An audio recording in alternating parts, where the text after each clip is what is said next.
No direction, no rescue, no forgiveness. Out here, the wilderness had no mercy.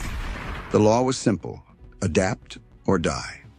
On the frontier, survival hinged on the gear you carried. Every tool had a purpose, every item a reason. Forget one, and the prairie would claim you. By hunger, by frost, or by something with sharper teeth. Weapons to hunt, fire to warm, blades to cut, carve, and defend. These weren't luxuries. They were lifelines. One mistake, a knife left behind, powder gone damp, tinder misplaced, and you weren't a pioneer anymore. You were a corpse waiting for buzzards, and danger came from more than the wild itself. A slip of the axe, a cut that festered, a fall in the backcountry miles from help, any could turn a venture westward into a death march. This is Echoes Across the Frontier, and these are the 7 survival tools that stood between life and death on the untamed frontier. Number 1, knives. No tool was more vital, no weapon more trusted. A frontiersman without a knife was already a dead man. The Norse once said, "The knifeless man is a lifeless man." Out here, that wasn't just wisdom, it was gospel. The knife was the universal answer: skinning a beaver, cutting sinew, carving trap stakes, splitting firewood, or fighting for your life. If a task needed doing, the knife was the first to rise to it. And yet, no 2 blades were the same. One man might treasure a butcher's knife hammered from a file. Another clung to a slender dagger traded for pelts. Some bought theirs from riverboat traders. Others forged them in campfires on the edge of nowhere. What mattered wasn't the maker, it was the edge. The Green River knife became a favorite, a simple, sharp trade blade born for butchering. Then came the Bowie, long, heavy, and dangerous, equally suited to skinning game or settling scores. Slim dirks and double-edged daggers followed, meant for stabbing more than carving. But in the end, necessity ruled. If a man couldn't buy one, he made one. Steel scrap, wood grip, a few rivets. Ugly didn't matter, sharp did. Knives weren't just tools. They were currency. Warren Ferris once described a trade with native tribes. They bartered skins, moccasins, anything they had, and knives, along with vermilion and tobacco, were prized above all. Men guarded them close because anything left unguarded vanished quick as smoke. Osborne Russell laid it plain. A trapper's gear was stripped to the bone. A horse, a few beaver traps, extra moccasins, powder, bullets, and always a butcher knife on his belt. Some today swear all mountain men carried Green River knives from J. Russell and Company. The truth? By the time Green River Works was stamped on steel in 1837, the fur trade was already dying. Rendezvous, those great gatherings of trappers and traders, ended by 1840. The knives had little time to spread. Most men never saw one. They carried whatever steel they could scrounge, forge, or barter along the way. James Kleiman, a seasoned hand from the 1820s, nearly lost his life over his blade. He wrote, "One man ran up and snatched my butcher knife and waved it across my breast. I thought this a bravado, so bared my breast for the fated strike. And this perhaps saved my life. A knife wasn't just iron. It was power. Men killed for them. Men died for them. Skinning knives, wide and curved, stripped hides clean and fast, turning pelts into profit. Sheffield steel, shipped from England and sold by Hudson Bay traders, found its way deep into the Rockies. By the 1830s, Green River Works produced them too. The phrase "done up to Green River" entered the language itself, meaning a job finished proper, no half measures. Carl P. Russell put it best. As with guns, there was something intimate, something personal about a mountain man's favorite knife. Number 2, firearms. A knife might save your hide up close, but out here, distance mattered. A frontiersman without a gun was already half buried. The rifle was more than iron and wood. It was meat on the fire. It was protection in the night. It was trade, power, and survival rolled into one. But the deeper men pushed into the wilderness, the tougher the odds became. Game grew larger, enemies deadlier. The tools had to evolve. The Hawken rifle was born from that need.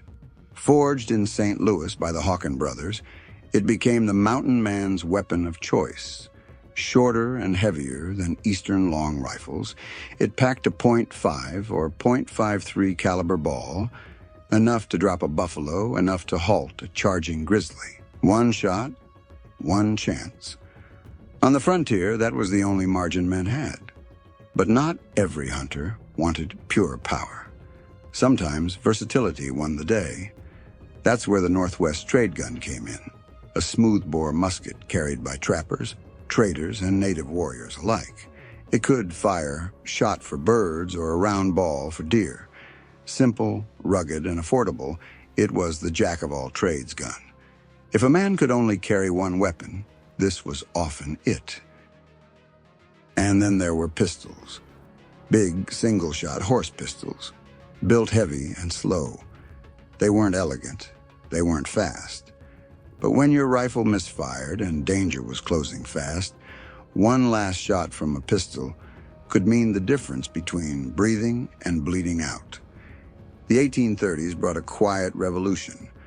Percussion caps, tiny copper caps filled with explosive compound, struck by a hammer, made rifles fire, rain or shine. Flintlocks, with their sparks and pans, faltered in damp weather. Percussion caps gave reliability when it mattered most. Still, habits died hard. Many old hands clung to flintlocks, trusting what they knew even if a storm could rob them of firepower. Out here, hesitation killed. A single misfire could decide who walked away and who never rose again, and the gun itself was only half the story. The gear that fed it mattered just as much. Powder horns, often carved from bison horn or cattle, sealed tight to keep the black powder dry. Powder that clumped from damp was as useless as sand. Powder measures, small brass or bone tubes, carefully sized, because too much powder split a barrel and too little wasted a shot. Lead ladles and bullet molds, because bullets weren't bought, they were made. A man melted down scrap lead, poured it into a mold, and shook loose his lifeline. Bullet bags, soft leather pouches worn close to the chest, holding round balls and patches cut from linen or cloth to seat them tight.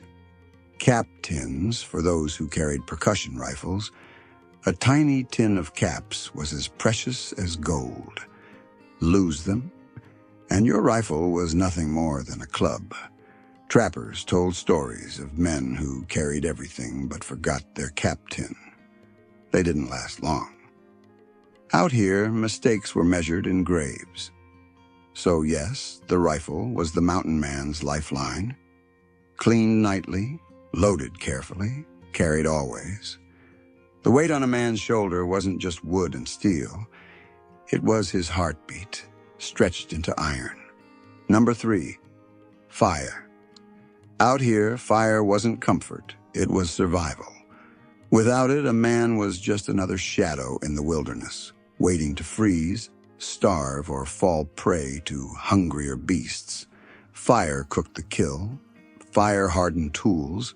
Fire kept the night at bay and the wolves out of reach. Smoke rose into the sky, a signal, a warning, sometimes a plea for help. The most common method was flint and steel, a sharp strike, sparks leaping onto waiting tinder. The steel came from old file, springs or repurposed tools, high carbon, hard enough to spark but soft enough not to shatter. Flint was ideal, sharp and stubborn, but if none could be found, men turned to jasper, chert, or agate. What mattered wasn't the name of the stone, only the spark it gave. But sparks alone didn't save a man.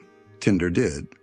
Charcloth, scraps of linen or cotton baked black without burning, smoldered long and hot, ready to nurse into flame. Amadou, the soft flesh of horsehoof fungus, caught fire quick and strong. Dry grasses, shredded bark, and fibers from plants all worked if a man's hands were steady. The trick was keeping it dry, ready, and close at hand. Because when the wind screamed through the timber or snow fell heavy, there was no time to go searching. And so the kit itself was guarded like treasure. Flint and steel were carried in possibles bags, sealed in tin boxes or leather pouches. Some trappers owned fire pouches decorated with beads or brass tacks, tokens traded or handed down. Others prized the chuckmuck, a compact tinderbox built to keep a man's fire-making gear safe against damp. A man might lose a hat, a blanket, even a rifle, but no one dared lose their fire. A few carried fire pistons, clever tubes that used sudden compression to ignite tinder instantly. Rare, expensive, and not often seen, they worked like magic when they did. But most men stuck with what they trusted: flint and steel, sweat and spark. When no steel could be found, men turned to the bow drill or hand drill, wood against wood, spun until friction gave birth to ember. Ember became flame. Flame became life. It was slow, back-breaking, and exhausting, but it worked. And when it worked, it proved something. And once the fire was alive, a question followed. How did a man carry everything else that kept him breathing? Number 4, pouches and bags. On the frontier, a man's life hung from the straps across his shoulder. No fancy packs, no pockets full of extras. Just leather and canvas, worn, patched, and trusted, carrying the tools that meant the difference between seeing tomorrow or not. Every pouch had to earn its place. Nothing for comfort, nothing wasted. Every inch of space spoke survival. The most important was the possible bag. Made of thick leather, slung crossbody. Inside it, everything a man might need on short notice: powder measure, lead balls, flint and steel, spare patches for his rifle, maybe a knife, maybe a strip of dried meat to chew on in a pinch. It was toolbox, first aid kit, pantry, and lifeline rolled into one. To the untrained eye, it looked like a purse. To the trapper, being without it was like being naked in the wild. The bullet pouch had a single purpose: speed. Worn close under the arm, it kept ammunition within reach. In a firefight or a quick hunt, a man couldn't fumble through packs. He needed powder and ball in hand before the next breath. Miss that chance, and it might be your last. The market wallet was as plain as survival gear came. A long canvas or linen sack, double-ended with an opening in the middle. No buckles, no ties, just fold it and fill it. It carried flour, dried meat, trade goods. Sling it over a saddle, tie it to your belt, stuff it in a pack. When not in use, it folded flat. Simple, reliable. And in the wilderness, simple always worked best. For longer hauls, the haversack took over. Military in origin, slung across the body, it held more food and supplies. Strips of venison, a tin cup, a kettle. It was the mountain man's traveling pantry, keeping him alive on the long weeks between towns. Then there was the ditty bag, borrowed from sailors. Small but mighty, it held the little things that saved a man when bigger gear failed. Sewing needles, spare flints, fishing line, sinew for stitching leather. Most men stitched their own from scraps of hide or linen. Nothing fancy, but everything necessary. And even a man's kitchen traveled with him. A tin cup and a salt horn. The cup carried coffee, tea, water, whatever could be boiled or poured. The horn, carved from animal bone or horn, guarded salt, the most precious seasoning on the trail. the only thing standing between fresh meat and spoilage. Add the knife at his belt, and he had everything needed to cook, eat, and move on. Every strap, every pouch, every pocket mattered. They weren't just bags. They were lifelines, stitched into leather and cloth. Number 5, cooking tools. Every camp had a heart, and it wasn't the fire alone. It was the iron that sat in it. The king of the trail kitchen was the Dutch oven. Heavy, black, cast iron. It could bake, boil, stew, or fry. Set it in the coals, heap embers on the lid, and wait. Biscuits rose golden. Stew thickened rich. Bread baked crisp. One pot. Endless meals. Every pound of its weight was justified. Beside it sat the reflector oven. Simple tin, bent and angled to catch the heat of the flames and throw it back at the food. Light enough to fold flat and carry. With it, men could have fresh bread, pies, or biscuits in the wilderness, a taste of home where none existed. Then came the spider skillet, a frying pan with 3 stout legs. Instead of wobbling on logs or stones, it planted itself firmly in the coals. Steady heat, no tipping. Perfect for frying bacon, searing venison, or flipping corn cakes. For the eating, there were porringer, small bowls with handles made of pewter, clay, or wood. They carried mush, soup, beans, or whatever scraps the cook could conjure. Simple, tough, and used until they wore thin. When food ran lean, toasting forks stretched the rations. Long-handled iron tools that roasted stale bread, or small strips of meat without burning a man's fingers. Even a crust of bread could taste like a feast when held over a flame. The truth was simple. A man could last days without food, but sooner or later, hunger gnawed deep. And on the frontier, iron kept a man fed. Yet even the best meal meant nothing without the one thing no one could live without: water. Number 6, water containers. Water was life, and without it, a man was already dead. He just hadn't fallen yet. Rivers ran wide, lakes glittered under the sun, but not every drop was safe. Thirst killed. Disease killed quicker. A frontiersman needed a way to carry water, guard it, and trust it when nothing else could be trusted. The earliest solution was the water skin. Animal hide, tanned and stitched, sealed with pitch or wax. Tough, flexible, cool against the body. But every swallow tasted like wet leather. Men drank it anyway because dying of thirst tasted worse. Next came wooden canteens carved from hardwoods, like oak or maple, shaped like small barrels, strapped and sealed. They kept water from sloshing too much on the trail, but if the seams dried out, they leaked like sieves.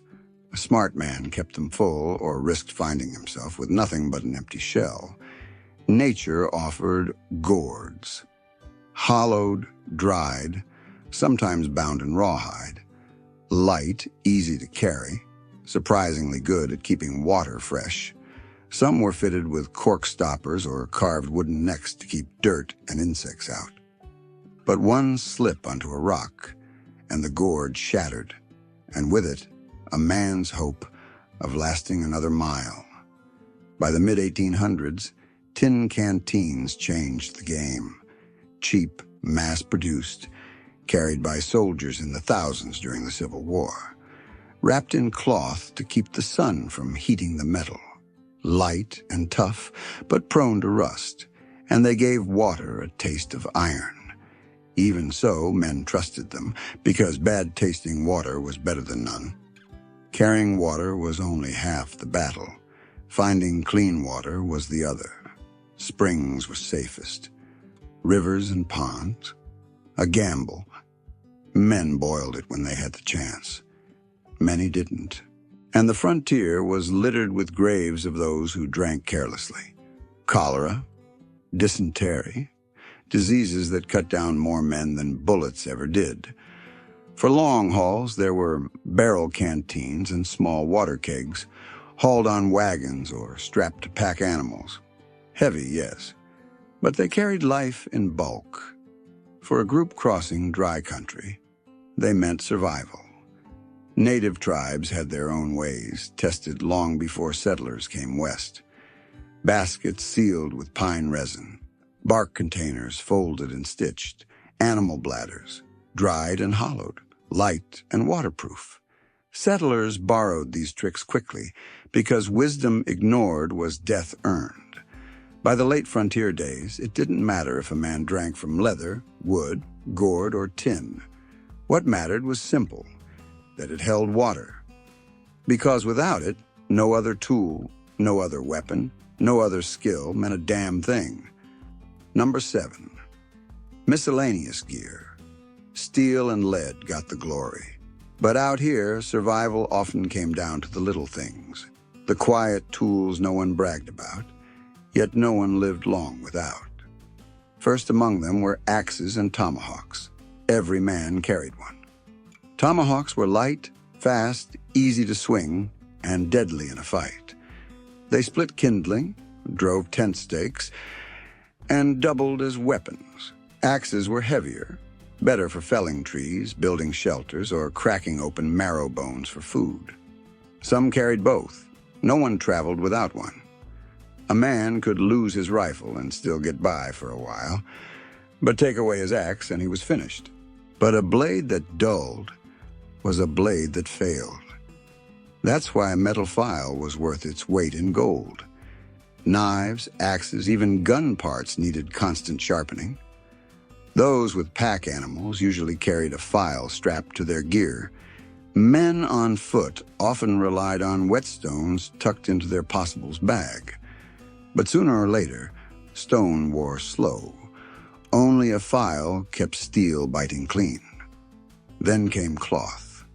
To some, it looked trivial. To a frontiersman, it was a lifeblood. A silk scarf, light and bright, could do a dozen jobs. Tied around the neck, it blocked sun and wind. Pulled over the mouth, it kept out dust. Wrapped around a wound, it slowed bleeding. Wet and draped across the head, it cooled a man under blistering heat. In a pinch, it became a sling, a rope, even a pouch. For such a small scrap of fabric, it carried endless value. Red flannel carried its own worth. Warm, insulating, useful for patches, bandages, or barter. In freezing weather, layered under coats, it meant the difference between a long night and a last one. For true cold, though, nothing rivaled wool. The Hudson Bay blanket became legend on the frontier. Thick, heavy, woven tight enough to hold heat even when wet. Its point system, marked with stitched lines, showed its size and weight. A man could trade a stack of furs for one blanket. And gladly, because to wake up cold was one thing. To not wake at all was another. Then came canvas. Rough, unforgiving, essential. It was ground cover by night, a tarp against rain, a pack when lashed into shape, even a makeshift shelter strung between poles. Saddlebags were patched with it, wagons covered with it. If something needed carrying, covering, or holding together, canvas did the work. A man who didn't pack some was a man asking for trouble. These things never made the stories. No one sang ballads about a scarf, a file, or a scrap of cloth. Yet they were as vital as rifle or knife. Because survival wasn't always about the dramatic, it was about the details. The frontier was unforgiving. Together, they gave him one more day, one more night, one more chance to push forward into the unknown. Lose them, and the wilderness would finish the job.